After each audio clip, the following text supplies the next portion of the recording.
Welcome to Friday's devotions. We're in Galatians chapter 6 and verses 1 to 10 today.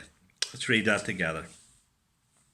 Brothers, if anyone is caught in any transgression, you who are spiritual should restore him in a spirit of gentleness. Keep watching yourself, lest you too be tempted.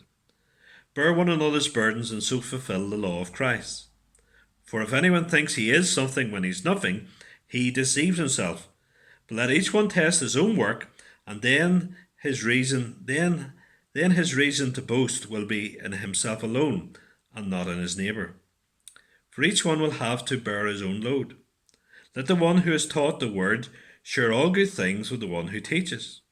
Do not be deceived, God is not mocked, for whatever one sows, that will he also reap. For the one who sows to his own flesh will from the flesh reap corruption.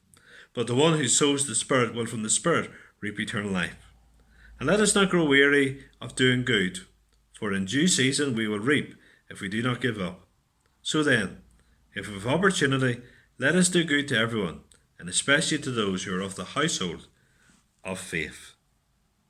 Amen. Paul here calls for love in helping those who indeed have fallen into sin so they would be restored.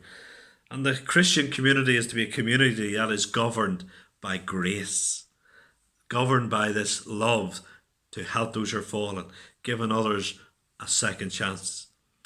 But he says in helping those who have fallen, we need to be careful. We need to be careful to do it in gentleness, and we need to be careful that we don't get dragged down ourselves. We need to be careful, indeed, that the sins that others are exposed to, that in engaging with them, that those sins don't get a hold of us. In dealing with those sins, we're dealing with those who are fallen from the Lord. And so they're not dealing with those who will be helpful to us spiritually. So we have to be careful. But this helping each other must not be avoided. We're called in verse 2 to carry one another's burdens. We're called to support each other, to help each other. One of the great barriers to helping others in verse 3 we see is thinking too highly of ourselves.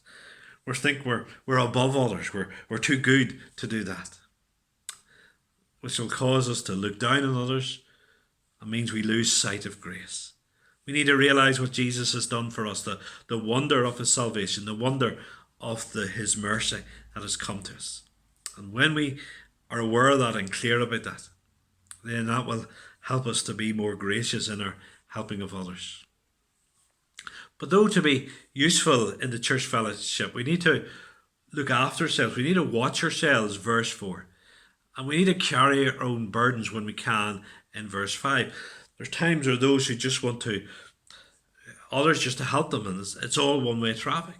And that's not the way it should be. Yes, there are times we need help from our brothers and sisters in Christ. That is clear. But there's other times when with God's grace, we should be strong enough to stand on our own 2 feet and be able to help others. We shouldn't always be takers. We need to be givers as well.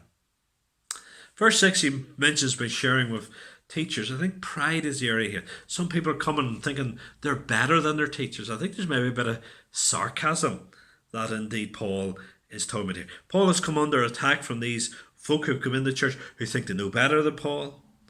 And Paul is basically saying, those who think they know something, well, share it with their teachers. Give them the blessing of your knowledge. I think there's sarcasm there in that. I think what it's saying, you need to be humble. You need to be teachable. You need to be those, indeed, who realise you still so much to learn. One of the great challenges in all of our lives is to consider how we are sowing. And Paul speaks about that in verses 7 to 8. Remember last time we were talking about this battle between the flesh and the works of the flesh and the list of that and the fruit of the Spirit. And he's saying here, basically, if you sow to the flesh, you'll reap from the flesh. If you sow to the Spirit, you will reap to the Spirit. So what are you sowing to? Are you sowing the good seed that will help you grow as a Christian and develop as a Christian the habits of godliness and reading God's word and prayer and meeting with God's people and reading the right books? Or are you engaged in sinful things, watching the wrong things on television, on the internet, or whatever, in the wrong company? Are you sowing to the flesh, which will destroy, or are you sowing indeed to the Spirit, which will indeed give you everlasting blessing. Doing the right thing can be wearisome, but in verses 9 to 10, Paul wants to encourage us to keep sowing to the Spirit, keep doing the right thing, because we'll reap a harvest if we do that. Oh, may God give us the grace. May God give us the help that we need to be those who are sowing to the Spirit, who are sowing to that which will honour God and not feeding our sin. Amen.